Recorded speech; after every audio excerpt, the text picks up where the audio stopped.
तो प्रभात बच्चों, आज हम लोग बाल महाभारत पुस्तक के अंतर्गत कर्ण के विषय में पढ़ेंगे और समझेंगे।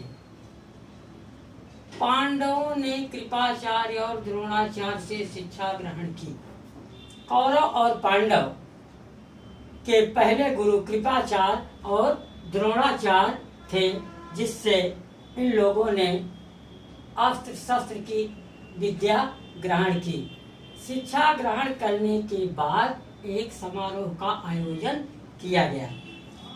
जब कौरव और पांडव की शिक्षा समाप्त हो गई तो हस्तिनापुर में एक खेल कूद का भव्य समारोह का आयोजन किया गया, जिसमें दूर दूर से लोग आए और कौरव पांडव की विद्या को देखने के लिए जो आयोजन किया गया था इकट्ठे हो गए।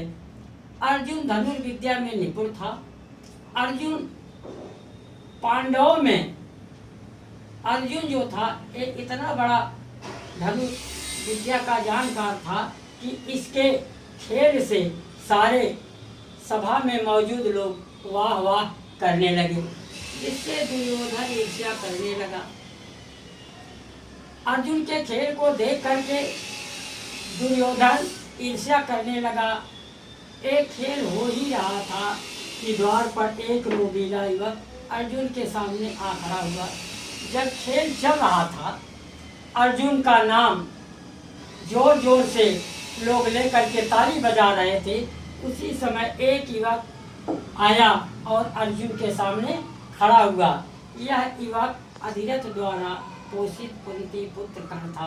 जो युवक सामने आया बहुत ही सुंदर हृष्ट पुष्ट था और ये अधिरथ द्वारा पाला गया कुंती का पुत्र कर्ण था। लेकिन इस बात को कोई नहीं जानता था कि ये कुंती का पुत्र कर्ण है। लोग केवल पांडव के 5 पुत्र ही जानते थे और ये उसने अर्जुन से कहा, तुमसे बढ़कर कौशल मैं दिखा सकता हूँ। कर्ण ने कहा, हे अर्जुन, तुम जिस विद्या को दिखा करके वाहवाही बटोर रहे हो, इससे बेहतरीन कौशल मैं दिखा सकता हूँ। दुर्योधन ने कर्ण का स्वागत किया और छाती से गले लगा लिया। उसी समय सभा से उठ करके दुर्योधन ने कर्ण का स्वागत किया और अपनी छाती से लगा लिया। अर्जुन ने कहा, बिना बुलाए आने और बिना किसी से पूछे बोलने वाले निंदा के पात्र होते हैं। अर्जुन ने कर्ण से कहा, ऐ महानुभाव,